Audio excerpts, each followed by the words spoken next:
بسم اللہ الرحمن الرحیم۔ میں ہوں محمد نصر اللہ اور آپ دیکھ رہے ہیں یوٹیوب چینل۔ آج کے ویلاگ میں ہم آپ کو بتائیں گے کہ امریکہ اور فرانس کے آفیشیل دنیا کا وزٹ اس موقع پر کیوں کر رہے ہیں۔ طالبان نے دوحہ کے اندر انڈین ڈیلیگیشن سے ملاقات کس لیے کی، شاہ محمود قریشی کی عالمی برادری سے کیا اپیل ہے، اور سعودیہ نے حوثی باغیوں کو مذاکرات کی کیوں پیشکش کی۔ مگر اس سے پہلے کہ آپ نے ہمارا چینل سبسکرائب نہیں کیا تو چینل کو سبسکرائب کر لیں اور بیل آئیکن کو آن کر لیں تاکہ آپ کو آنے والی مزید ویڈیوز کے نوٹیفیکیشن موصول ہو سکے۔ امریکہ اور فرانس کے آفیشیل دنیا کا وزٹ کیوں کر رہے ہیں۔ جو امریکن آفیشیلز ہیں یہ دنیا کا وزٹ کر رہے ہیں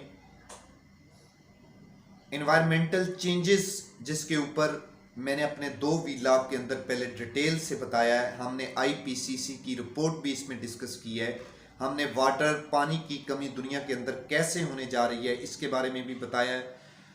اس تناظر کے اندر جو امریکن ڈیلیگیشن ہے، امریکن آفیشیلز ہیں، انہوں نے ماسکو کا بھی وزٹ کیا، انہوں نے ماسکو کے بعد چائنا کا بھی وزٹ کیا۔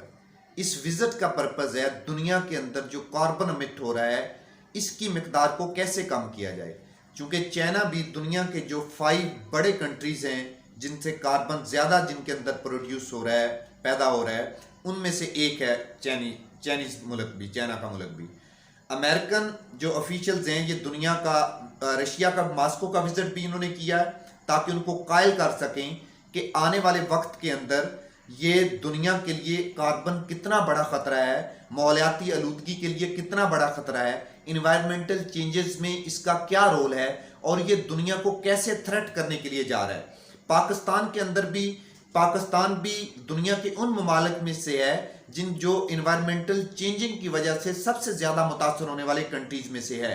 ہمیں بھی اس میں جس طریقے سے یورپین کنٹری نے ایک آگاہی مہم چلا رہی ہوئی ہے، وہ مختلف ممالک کا وزٹ بھی کر رہے ہیں اور دنیا کو اس چیز پہ قائل بھی کر رہے ہیں کہ ہم نے کاربن کی مقدار کو دنیا کے اندر سے کیسے کم کرنا ہے تاکہ جو درجہ حرارت دنیا کا بڑھ رہا ہے، اس درجہ حرارت کی چینجنگ ہے، جو اس کا جو چینج ہونے کا لیول ہے، اس کو 1.5 ڈگری پہ ہم کیسے روک سکتے ہیں، اس سے زیادہ نہیں بڑھے۔ زیادہ بڑھے گا تو دنیا کے لیے، اقوام عالم کے لیے، دنیا کے ماحول کے لیے، آنے والی نسلوں کے لیے کیسے خطرہ ہے۔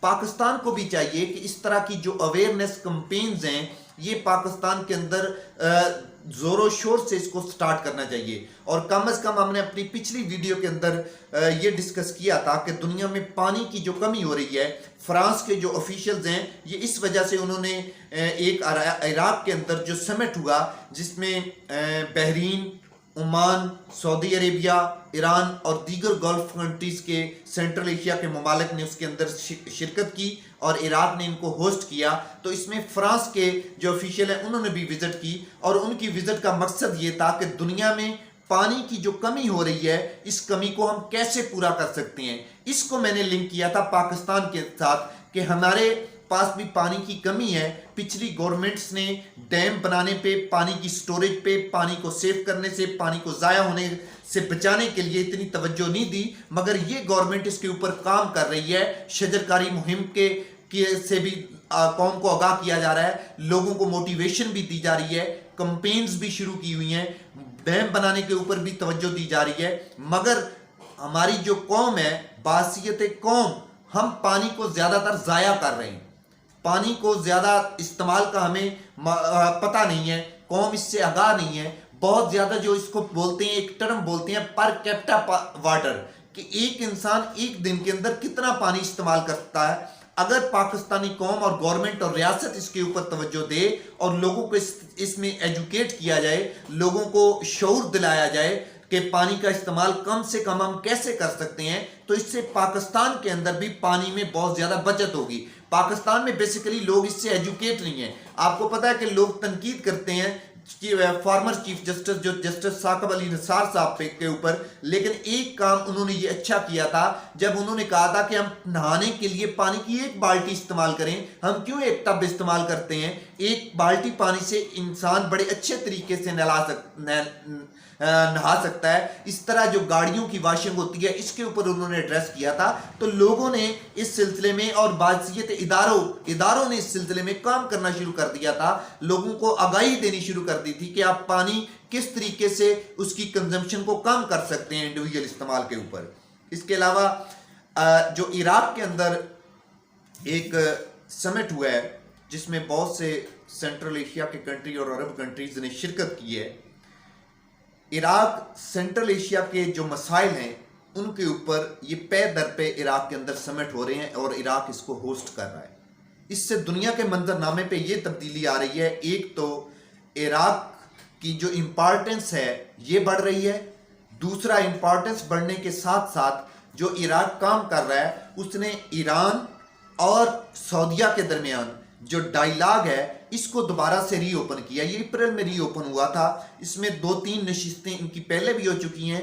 मतलब इस समिट के इख्तिताम पे उन्होंने दोबारा सऊदीयन जो ऑफिशियल्स थे आए हुए और ईरानी वजीर खारजा ने भी इसका इजहार किया है कि हम अपने जो सऊदी हम मनसब हैं उनसे दोबारा मुलाकात करूंगा। चूंकि आपको पता है कि ईरान और सऊदीया के जो इख्तलाफात थे ये पहले भी जारी थे, मगर जब एक अटैक हुआ सऊदीयन एम्बेसी पे ईरान के अंदर तो उसके बाद सऊदीयन एम्बेसी ने अपना काम बंद कर दिया था ईरान के अंदर। उसके बाद के इनके अंदर तनाव ज्यादा था, मगर इराक की कोशिशों से ये एक दूसरे के करीब आ रहे हैं दोबारा से और रिसेंटली इनकी एक मुलाकात भी मुतवक्के है। इसी तरह इसराइल के ऑफिशियल्स हैं, इन्होंने फ़लस्तीन के जो सदर है महमूद अल अब्बास उनसे दोबारा मुलाकात की है। 155 मिलियन डॉलर की इमदाद का भी ऐलान किया है।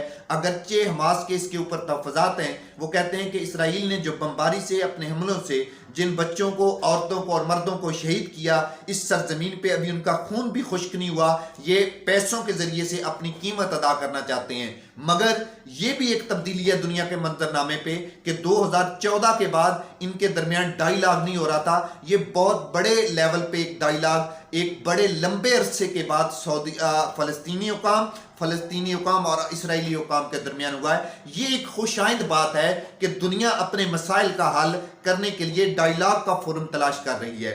इसी तरह डायलॉग की फोरम के ऊपर मसाइल हल करने की तीसरी बड़ी एग्जाम्पल जो है वो ये है कि जैसा कि आपको मालूम है कि यमन में हौसी बागियों की तरफ से एक हफ्ते में दूसरा हमला हुआ है ड्रोन।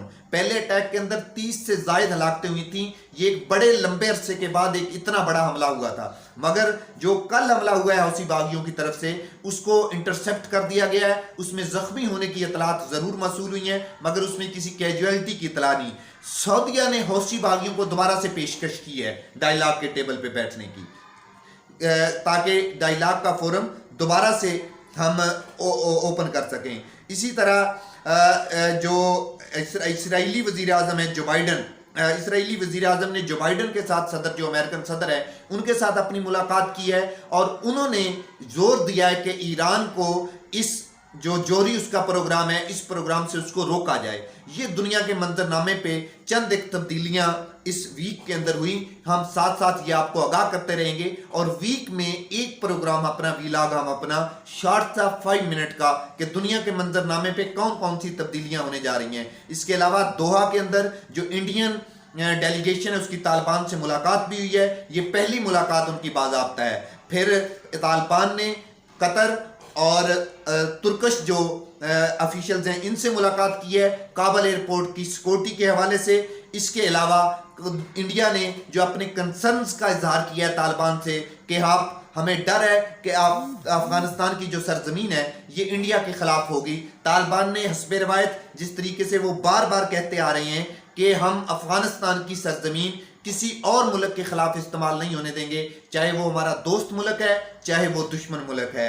और इसी तरह शाह महमूद कुरैशी जो पाकिस्तान के वजीर खारजा हैं انہوں نے عالمی برادری سے پھر اپیل کیا ہے کہ اس موقع پر طالبان کو ہمیں تنہا نہیں چھوڑنا چاہیے بلکہ طالبان کی ہمیں مدد کرنی چاہیے اور ان کو انگیج کرنا چاہیے۔ یہ تھیں اب تک کی عالمی منظرنامے پہ ہونے والی تبدیلیاں، اس کو ہم جاری رکھیں گے ویکلی بیسس پہ انشاءاللہ تبارک و تعالی۔ آج کے لیے اتنا ہی، بہت شکریہ۔